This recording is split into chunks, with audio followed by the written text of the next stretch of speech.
Let's say you take one Shepard-Rissé tone, that is, a stack of sine waves an octave apart from each other. Here's a freeze frame of the spectral graph of this tone. Now we're going to play another Shepard-Rissé tone that is half an octave away from the first tone. Half an octave is also known as a tritone. That spectrum is showed overlaying the first spectrum. If you look at the two graphs, you can see that there is ambiguity as to which tone is higher than the other. You may have heard a clear difference, and to be honest, your playback system may be biasing these results. But it would seem reasonable to guess that if we played these two tones for many different listeners, one of two outcomes would be likely. Either the listeners would randomly distribute themselves into two camps, one that thought the first tone was higher and one that thought the second tone was higher, or that a majority of listeners would find one of the tones to be higher and the other to be lower. What Deutsch and her colleagues found was stranger. There was a clear preference as to which tone was higher, but the particular preference depended on where in the absolute pitch scale the tone occurred.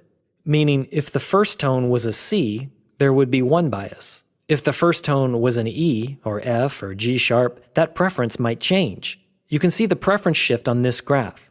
What was really surprising about this was that these are absolute pitch positions. It's generally accepted that most people do not have perfect pitch perception. Yet, here was a result demonstrating that, at least on some level, an average person had some kind of absolute pitch detection going on.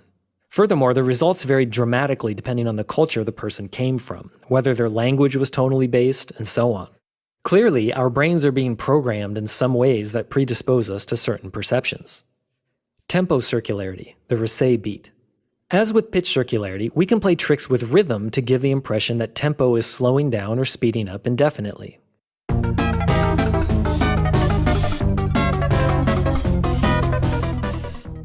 In this example, the tempo is indeed slowing, yet somehow the music never stops moving along.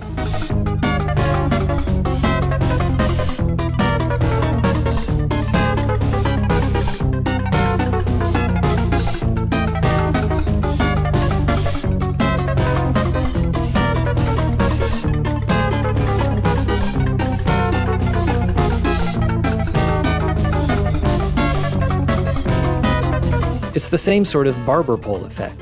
As the tempo slows, imperceptible fast elements are nested into the beat. As they start to slow down and get louder, your ear can pick them out.